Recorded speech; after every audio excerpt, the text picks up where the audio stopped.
Good morning friends. आज का news paper देखते हैं जो कि 6 अक्टूबर 2016 है आज। तो इसमें फर्स्ट आर्टिकल अपन देखते हैं जो कावेरी रिवर वाटर डिस्प्यूट से रिलेटेड है। ये लगातार 4-5 दिन से आर्टिकल्स इससे रिलेटेड आ रहे हैं न्यूज़ पेपर में। तो इसका हम सबसे पहले देखते हैं कि है क्या चीज़ और ये इसमें अभी तक क्या-क्या प्रोग्रेस हो चुकी है।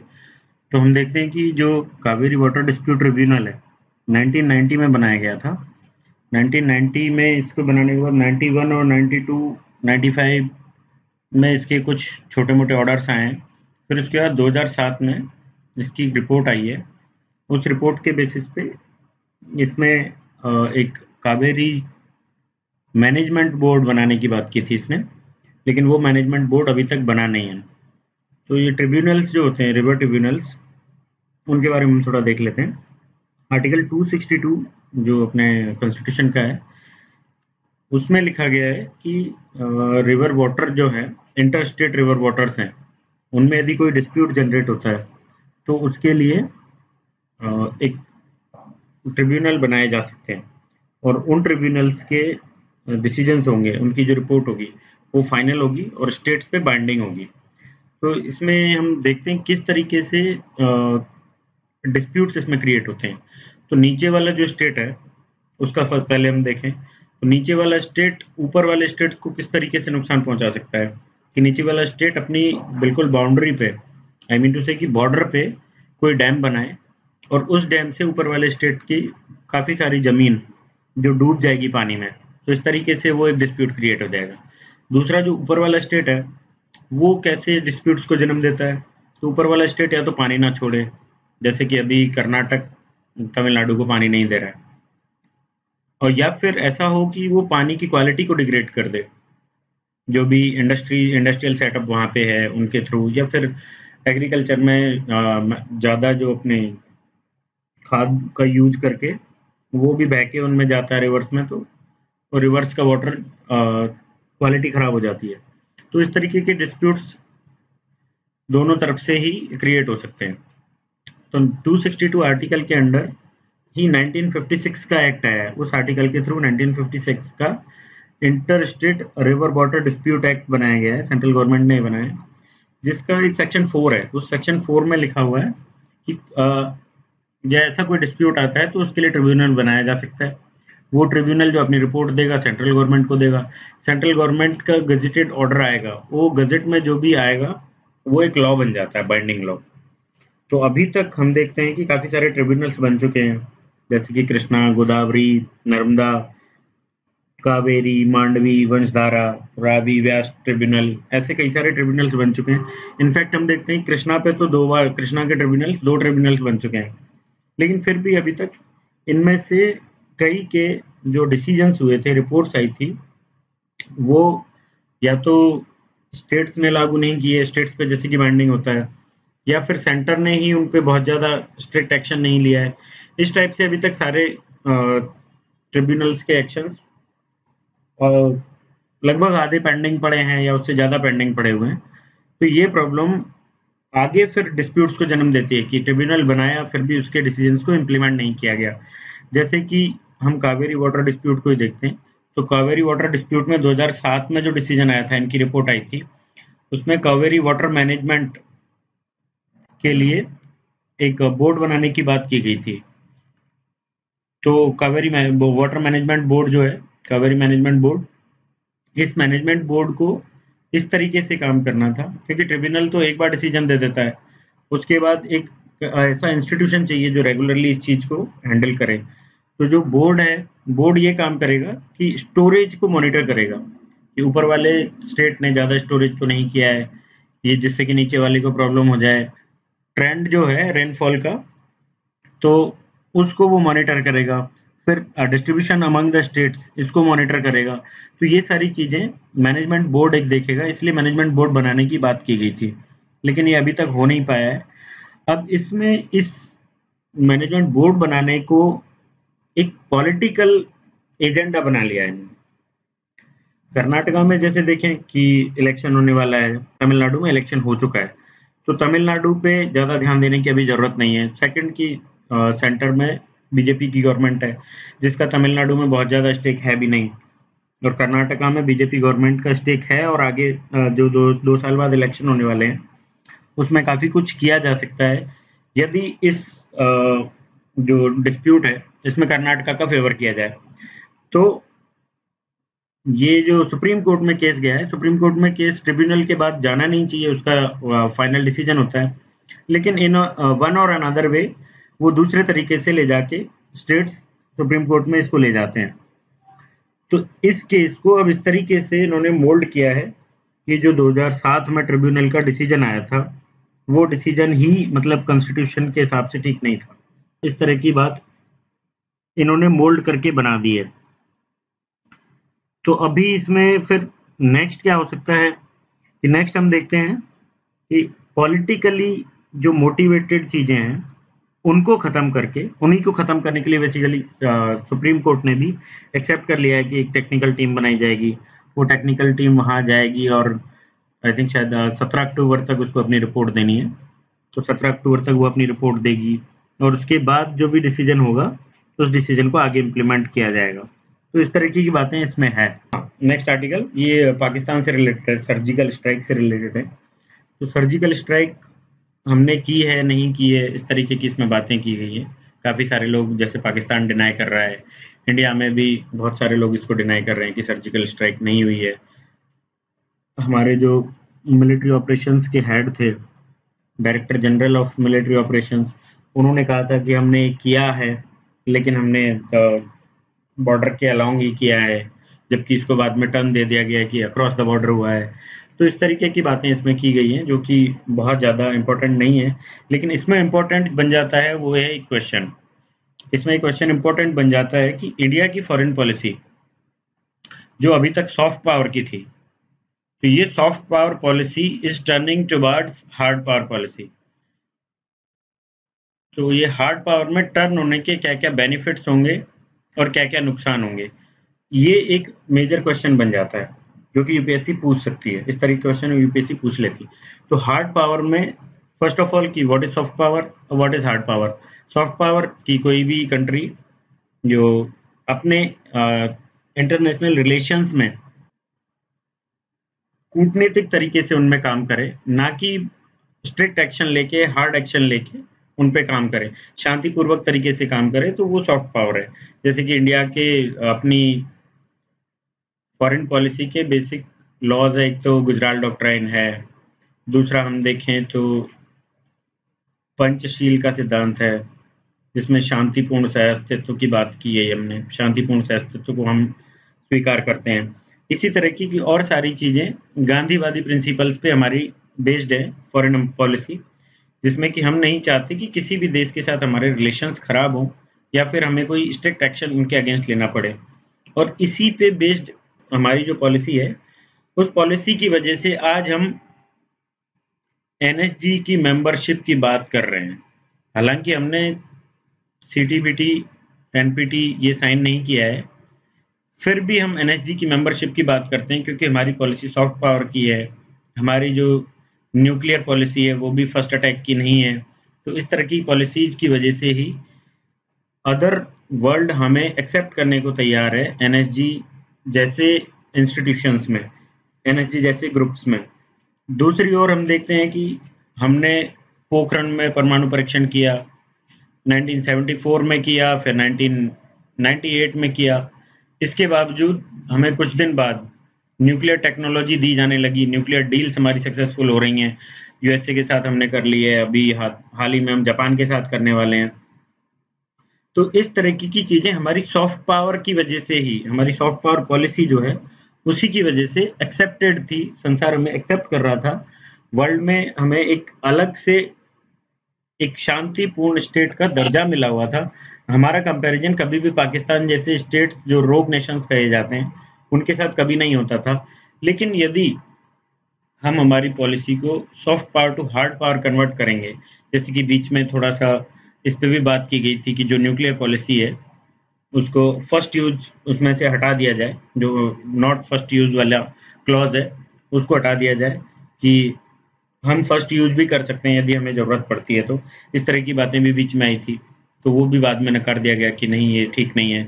सेकंड, अभी ये जो चल रहा है सर्जिकल स्ट्राइक, ये भी उसी तरह की एक बात है कि सर्जिकल स्ट्राइक आप खुद से अटैक करना होता है। हालाँकि ये ज़रूरी है, कई कई बार ज़रूरी हो जाता है कि आप अपने सिक्योरिटी आप बनाए रखें, अपनी सेफ्टी के लिए ज़रूरी है कि कुछ इस तरीके के काम किए जाएँ। लेकिन इसको बहुत ज़्यादा हाइपर बना देना, इसको बहुत ही ज़्यादा न्यूज़ में जैसे आ गया है। हालाँकि हमने पहले भी म्यांमार में भी हमारी जो सेना है, वो जाके सर्जिकल स्ट्राइक करके आई है। उससे पहले भी करती रहती थी, लेकिन उसका बहुत ज़्यादा कभी हावला नहीं होता था। लेकिन इस बार जब म्यांमार में हुआ था, तो उसको भी काफ़ी न्यूज़ में ला दिया गया था।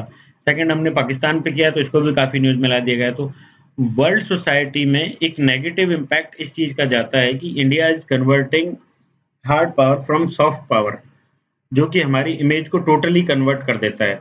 तो इस तरीके की चीज़ें हम देखते हैं कि यूएसए भी एक हार्ड पावर है। तो यूएसए जो कि हार्ड पावर है, तो उसके दुनिया में दुश्मन ज़्यादा हैं दोस्तों की बजाय। वो कहता भी यही है कि जो लोग या तो मेरे साथ हैं, वो वही मेरे दोस्त हैं। जो साथ नहीं हैं या अगेंस्ट हैं, हाँ करते हैं मेरे साथ आने को, वो दोस्त हैं, ना करते हैं या कुछ नहीं कहते हैं, वो सारे मेरे शत्रु हैं। तो इस तरह की बातें यूएसए करता है। इसी तरह की बात यदि हम करेंगे, तो हम सर्वाइव नहीं कर सकते। यूएसए बहुत बड़ी इकोनॉमी है, बहुत बड़ी पावर है, वर्ल्ड ऑर्डर में टॉप पे है, तो USA can survive like that. हालांकि हम देखते हैं कि यूएसए में भी 9/11 के अटैक हुए हैं या और बहुत सारी प्रॉब्लम्स वहाँ हुई हैं। तो इस तरीके की चीज़ें, ये वॉर ऑन टेररिज्म उन्होंने घोषित किया था, बहुत ज़्यादा इकोनॉमिकल लॉस हुआ है, वो सब चीज़ हम नहीं उठा सकते। तो इंडिया को in between of soft and hard power रहना ही ज़्यादा ज़रूरी है, क्योंकि हम अभी ग्रोइंग फेज में हैं। ग्रोइंग फेज में ज़्यादा इम्पोर्टेंट ये होता है कि एक शांत पड़ाव समय मिले। शांत पड़ोस हमें मिलेगा तो हम भी ग्रो करेंगे और वो भी ग्रो करेंगे। लेकिन यदि पड़ोस हमारा डिस्टर्ब्ड है और वो भी हमारे साथ ही कन्फ्लिक्ट में फंसा हुआ है, तो ये जो हम नॉर्मल सोसाइटीज में देखते हैं कि टांग खींचने वाली बात, तो Pakistan is trying to do that कि वो हमारी टांग खींचता रहता है, ताकि हम अपनी कंसंट्रेशन अपने डेवलपमेंट से हटा के और इस चीज़ पे ही लगा दें, तो वो हमारे लिए नुकसानदायक होगा। सो हमें ज़रूरी है कि in between soft and hard power हम बने रहें। आँख दिखाना बहुत ज़रूरी है, लेकिन बिल्कुल हार्ड पावर बन जाना वो नेसेसरी नहीं है। सो अब नेक्स्ट आर्टिकल हम देखते हैं। ये नेक्स्ट आर्टिकल्स आए हैं जो ये सिंगापुर के पीएम की 5 डेज़ की विजिट है इंडिया में। तो फर्स्ट ऑफ ऑल इनसे जो बातें की हैं, वो इस मामले में की गई हैं कि अभी उरी अटैक के बाद आपका क्या स्टैंड है? आपके बिज़नेसमैन क्या सोचते हैं? तो इनका कहना है कि उरी अटैक जो हुआ है, वो ऐसी घटनाएँ नहीं होनी चाहिए।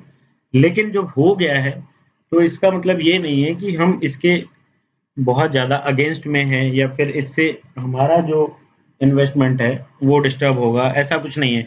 कि एक बिज़नेसमैन जब बिज़नेस करता है, इन्वेस्ट करता है, तो वो ये सारी चीज़ें ऑलरेडी सोच के चलता है। तो इसलिए इसका बहुत ज़्यादा हम पे इफ़ेक्ट नहीं पड़ेगा।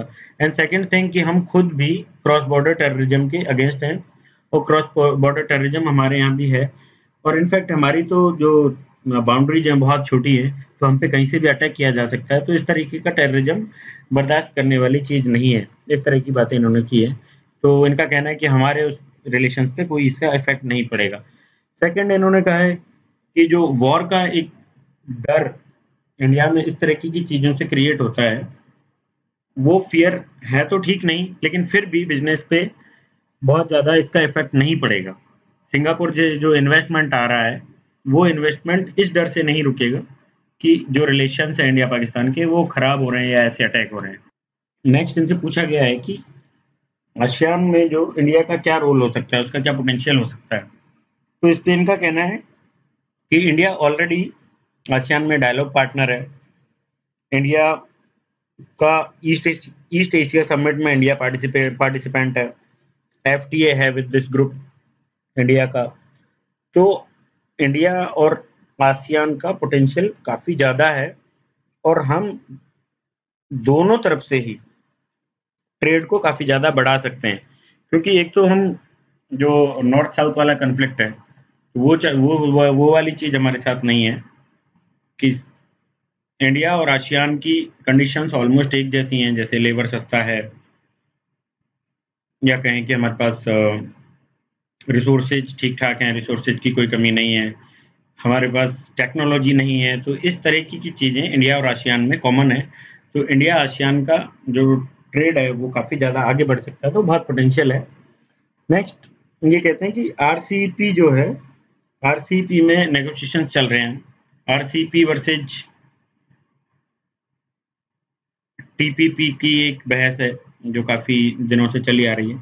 तो आरसीईपी में भी हम एक मेंबर हो सकते हैं। आरसीईपी के मेंबर यदि हम बनेंगे तो हमारा मेक इन इंडिया प्रमोट होगा। इस तरह की बातें इन्होंने की हैं।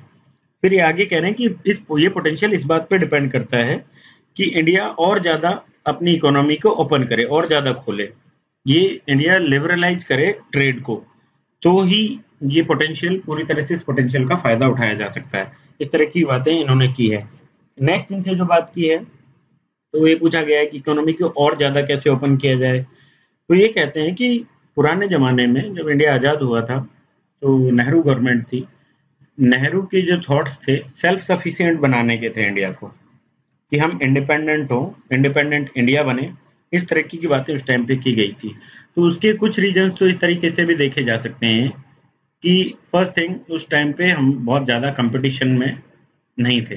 मतलब कॉम्पिटिटिव यदि हम नहीं होंगे और बाहर की कोई ट्रेडिंग फर्म्स आएँगी, कंपनीज़ आएँगी, तो वो हमारे अस्तित्व को ही खत्म कर देंगी। इस तरीके की चीज़ें ना हो, इसके लिए हमने क्लोज़्ड इकोनॉमी रखा। हमने पंचवर्षीय योजनाएँ चलाई, तो उसमें गवर्नमेंट इटसेल्फ ने ज़्यादा से ज़्यादा इन्वेस्टमेंट किया और पीएसयूज़ पे based economy, PSU driven economy बनी। प्राइवेट फर्म्स को भी बहुत ज़्यादा हमने ओपननेस नहीं दी थी। लाइसेंस राज और कोटा राज हमारा था। तो लाइसेंस राज और कोटा राज का ये ज़माना 1990 में फिनिश हो गया, 91 में मान लीजिए, जब एलपीजी आया। तो इस टाइम तक इंडिया का जो थॉट था वो सेल्फ सफिशिएंट बनने का था, अपनी कंपनीज़ को थोड़ा ग्रो करवाने का था, पीएसयूज़ को अपनी को हम डिपेंडेंट मतलब सेल्फ डिपेंडेंट जब होंगे, तो हम वर्ल्ड लेवल पे भी कम्पीट कर पाएँगे, ये थॉट्स रखे गए थे। लेकिन ये थॉट्स चल नहीं पाए। उसका रीज़न ये रहा कि जो पीएसयूज़ हमने बनाई थी, इस चीज़ को ये सोच के बनाई थी कि पीएसयूज़ ड्रिवन हमारी ग्रोथ होगी, ड्रिवन हमारा डेवलपमेंट होगा। लेकिन ये खुद ही एक वो बोलते हैं ना, सफ़ेद हाथी वाली कंडीशन हो गई थी कि ये खुद ही नेगेटिव में जाने लग गई थी। हालाँकि इनको सब कुछ सब्सिडाइज़्ड दिया जाता था, लैंड वगैरह सब कुछ, फिर भी कंपटीशन भी नहीं था। फिर भी एक सफ़ेद हाथी की तरह बन गई, जो उल्टा नुकसान गवर्नमेंट को पहुँचाने लग गई। और 1991 में ऐसी कंडीशन हो गई कि हमारे पास 2 हफ्ते का भी इम्पोर्ट करने के लिए पैसे नहीं बचे थे। तो उस टाइम पे हमने मनमोहन सिंह की गवर्नमेंट थी और एलपीजी हम लाए। इसकी भी बात इन्होंने आगे की है कि मनमोहन सिंह जब पीएम रहे हैं या फिर उस टाइम पे जब फाइनेंस मिनिस्टर थे, तो उनके जो थॉट्स थे उनसे इंडिया काफ़ी आगे बढ़ा है और इसी चीज़ को हमें आगे कंटिन्यू करने की ज़रूरत है। तभी जाके हम इंडिया को वर्ल्ड लीडर बना पाएँगे। इनका कहना है कि हम एफडीआई जो आ रही है उसके लिए और इंडिया को खोलें। इंडिया में जो भी अभी तक प्रॉब्लम्स हैं, जैसे कि मल्टीपल गवर्नमेंट की एक प्रॉब्लम है, या फिर हम जैसे इंडिया में 3 टायर सिस्टम है, तो उसमें मल्टीपल गवर्नमेंट है, मल्टीपल लॉज़ हैं जिनमें इनकंसिस्टेंसी है। तो इस तरीके की चीज़ें जो हैं वो ख़त्म करनी ज़्यादा ज़रूरी हैं, तभी जाके इंडिया एक ओपन कंट्री बन पाएगा, ओपनली लोग यहाँ पे आएँगे। ये खुद भी इंडिया में एक इंडस्ट्रियल पार्क बनाना चाहते थे और उसके लिए इन्होंने बात भी की मिनिस्ट्रीज़ वगैरह में। तो उसकी इन्होंने कुछ बातें बताई है कि मिनिस्ट्री में हमने कहा कि हम पार्क बनाना चाहते हैं, तो बोलते हैं कि कौन रोकता है आपको, बनाइए। लेकिन बाद में जब इन्होंने पूछा कि रियली कोई नहीं रोकता है, तो फिर वो बोलते हैं हाँ, कोई नहीं रोकेगा, लेकिन लैंड एक्विजिशन आपको खुद करना पड़ेगा। तो ये काफ़ी बड़ा इश्यू है कि लैंड एक्विजिशन खुद करना पड़ता है। लैंड एक्विजिशन कोई भी बाहर वाली कंपनी आके, कोई भी बाहर वाले इन्वेस्टर्स आके कर पाएँ, ये बहुत मुश्किल काम है। तो इसके लिए भी कुछ इंडिया में रूल्स होने चाहिए, लॉज़ होने चाहिए और इंडियन गवर्नमेंट हेल्प करे तो जाके ये काम हो पाएगा। अब इनसे एक और बात की गई थी कि इंडिया मेक इन इंडिया हम प्रचार कर रहे हैं और हमारे जो प्राइम मिनिस्टर हैं मोदी जी, वो इंडियन इकोनॉमी को ज़्यादा से ज़्यादा ओपन करने की कोशिश कर रहे हैं। फिर भी इंडिया और सिंगापुर का जो ट्रेड है, वो लगातार डाउन होता जा रहा है। 2011 के बाद से एक ट्रेंड देख रहे हैं हम, ये डाउन हो रहा है। 2014-15 से 2016 में आने पे भी लगभग 11% वो डाउन हुआ है। तो इस तरह की बातें क्यों हो रही हैं, इस चीज़ को लेके ये बात करते हैं कि ऐसा नहीं है कि प्रॉब्लम्स कुछ हैं हमारे बीच में। ये चीज़ ऐसी है कि जो इन्वेस्टमेंट अभी, हालाँकि ट्रेड घट रहा है, लेकिन जो इन्वेस्टमेंट अभी बढ़ रहा है, वो इन्वेस्टमेंट अगले 7, 8, 10 साल में उसका आउटपुट दिखेगा। So we have to wait and watch for that. तो नेक्स्ट आर्टिकल हम देखते हैं। ये एचआईवी एंड एड्स बिल 2014 जो है, उसमें कुछ अमेंडमेंट किए गए हैं। इन अमेंडमेंट से रिलेटेड 2 आर्टिकल्स हैं। इन आर्टिकल्स में ये इन्होंने बताया कि कैबिनेट ने जो अमेंडमेंट थे उनको अप्रूव कर दिया है।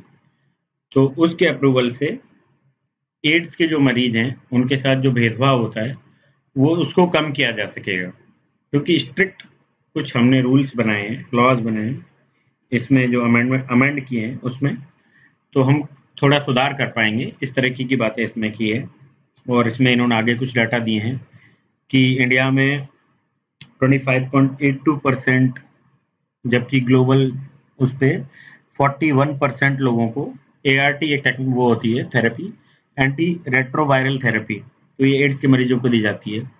तो इंडिया में ये 26% के आसपास है, वर्ल्ड लेवल पे 41% हो रहा है। तो इस तरह की चीज़ें ना हो, इंडिया को भी अपना बढ़ाना चाहिए। इस तरह की बातें इन्होंने की है।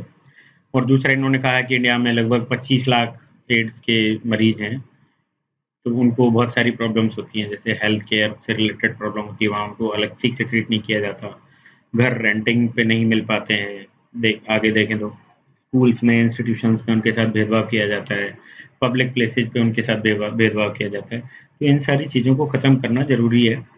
ये एक स्टिग्मा जो बना हुआ है उसको मेंटेलिटी चेंज करना ज़रूरी है उसके लिए। तो इसके लिए इन्होंने जो चेंजेस किए हैं वो इन्होंने बताया। तो फिर हम देखते हैं कि ये दोबारा न्यूज़ में आया है, ये इटसेल्फ हमारे लिए फिर से ज़रूरी हो जाता है कि इसको हम पढ़ें, इम्पोर्टेंट हो जाता है। तो ये हम आज ही देख लेंगे नेक्स्ट दूसरे वीडियो में, इस पे एक वीडियो बना लेंगे, वो देख लेंगे हम इसको प्रॉपर तरीके से। नेक्स्ट हम देखते हैं India EU free trade talks.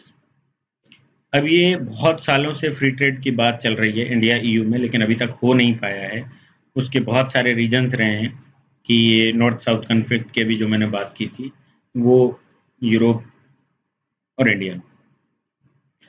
तो यहाँ पे लैंड, लेबर, कैपिटल, टेक्नोलॉजी, इन सब की सिचुएशन अलग है इंडिया में लैंड, लेबर, कैपिटल, टेक्नोलॉजी से।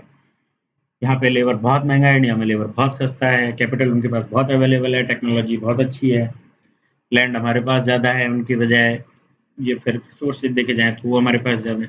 तो इस तरह की चीज़ें हैं। तो फिर अपने आप ही इंटरेस्ट डिफरेंट डिफरेंट हो जाते हैं दोनों एरियाज़ के। उसमें जैसे कि हम तो चाहते हैं कि एग्रो प्रोडक्ट्स को फ्रीली एंट्री दी जाए ईयू में, और वो चाहते हैं कि टेक्नोलॉजी पे कम से कम बैरियर्स हों, जो ट्रेड बैरियर्स लगाए जाते हैं। तो इस जैसे टैरिफ और नॉन टैरिफ बैरियर्स होते हैं। जैसे अभी थोड़े दिन पहले इश्यू में था कि सोलर पैनल वगैरह जो हैं, अमेरिका से, अमेरिका ने केस किया था कि हमारे सोलर पैनल्स को ये नहीं खरीदते हैं, गवर्नमेंट की जो भी स्कीम्स आती हैं उनमें। तो इस तरीके की चीज़ें नॉर्थ और साउथ में कन्फ्लिक्ट है। तो इस चीज़ को ख़त्म करके ये फ्री ट्रेड एग्रीमेंट किया जाना चाहिए। लेकिन ये फ्री ट्रेड एग्रीमेंट, अभी तक इसके टॉक्स बंद थे, अब ये रिज्यूम हो जाएंगे ईयर एंड तक, ऐसा जर्मन एनवॉय का कहना है। तो ये फ्री ट्रेड एग्रीमेंट जैसे ही रिज्यूम होंगे, तो इसमें एक नया मोड़ ये आ गया कि ब्रेग्जिट हो गया है। तो ब्रेग्जिट के होने से कुछ चेंजेस आ जाएंगे यहाँ पे। अब जर्मनी एंड फ्रांस ये लीडर्स हो गए, जिसमें कि जर्मनी सबसे ऊपर है। और ब्रेग्जिट होने से ब्रिटेन के जो इटसेल्फ अलग से स्वार्थ इसमें थे, निहित उसके हित थे, वो खत्म हो गए। तो अब थोड़ा इजी हो जाएगा हमारा फ्री ट्रेड इसके साथ कर पाना। इस तरीके का हम इसको फिर आगे इंटरनेशनल रिलेशंस की लेक्चर सीरीज में और ठीक से देख लेंगे। नेक्स्ट हम देखते हैं, ये 2 छोटी-छोटी न्यूज़ हैं, इनको मैंने एथिक्स के पेपर से हम थोड़ा इनको कनेक्ट कर सकते हैं। फर्स्ट थिंग, ये बॉलीवुड के पोस्टर्स कुछ लगाए गए हैं, कलकत्ता के जो स्टेशन उन पे। तो इसमें वो है, जा सिमरन जा, लेकिन प्लेटफ़ॉर्म को भी साफ करती जा। इस तरह की बातें इन्होंने की है, दिल वाले दुल्हनिया ले जाएँगे उससे। तो ये हमारे लिए क्यों इम्पोर्टेंट है? ये हमारे लिए इसलिए इम्पोर्टेंट है कि एथिक्स में जो हम एटीट्यूड पढ़ते हैं, एटीट्यूड में एक वो ABC मॉडल है, इसमें कॉग्निजेंस कॉग्निजेंस फर्स्ट स्टेप है एटीट्यूड चेंज करने में। तो क्लीन इंडिया जो है, स्वच्छ भारत मिशन है, उसके लिए सबसे ज़्यादा ज़रूरी है फर्स्ट ऑफ ऑल कॉग्निजेंस में लोग लेने लगे इस चीज़ को कि सफाई सबसे ज़्यादा ज़रूरी चीज़ है। जैसे कि गांधी जी ने कहा था स्वतंत्रता से ज़्यादा सफाई ज़रूरी है। तो इस तरीके की चीज़ें कॉग्निजेंस में लोग लेंगे, तभी आगे ये एटीट्यूड बन पाएगा, बिहेवियर में आ पाएगा। तो इस तरीके की चीज़ें करने के लिए कॉग्निजेंस में लोगों को लाने के लिए एक बहुत बढ़िया तरीका है। तो यदि एटीट्यूड से रिलेटेड कोई क्वेश्चन आए, एटीट्यूड चेंज, बिहेवियरल चेंज से रिलेटेड कोई क्वेश्चन आए, तो हम इसमें इसको एग्जाम्पल की तरह कोट कर सकते हैं, इसलिए ये मैंने बताया। नेक्स्ट हम देखते हैं जो इनकम डिक्लेरेशन स्कीम है, ये भी एथिक्स के लिए एक इम्पोर्टेंट बन जाता है इस बार, क्योंकि ये एथिकल इश्यू है ये भी, कि इनकम डिक्लेरेशन हमने करवा लिया है, दैट इज ओके। ये इकोनॉमिकली साउंड हमें दिखाई देता है कि हाँ इंडिया को 30-40 हज़ार करोड़ रुपए की इनकम हो जाएगी, जो गवर्नमेंट की कई स्कीम्स का जो तो बजट भी नहीं है, तो इस तरीके की इनकम हमें होगी तो फायदा होगा। लेकिन अब इसमें हम ये देखते हैं कि एथिकली इज इट राइट और रॉन्ग। उसका ये है कि जो कमाया गया है ये धन, काला धन है, तो एथिकल मीन्स से कमाया गया है, नहीं कमाया गया है। जैसे कि कांट की थ्योरी है कि मीन्स सही होने चाहिए, तभी जाके जो फाइनल वर्क है वो ठीक होगा। लेकिन यहाँ मीन्स ही गलत थे, तो ये पैसा भी गलत हो गया।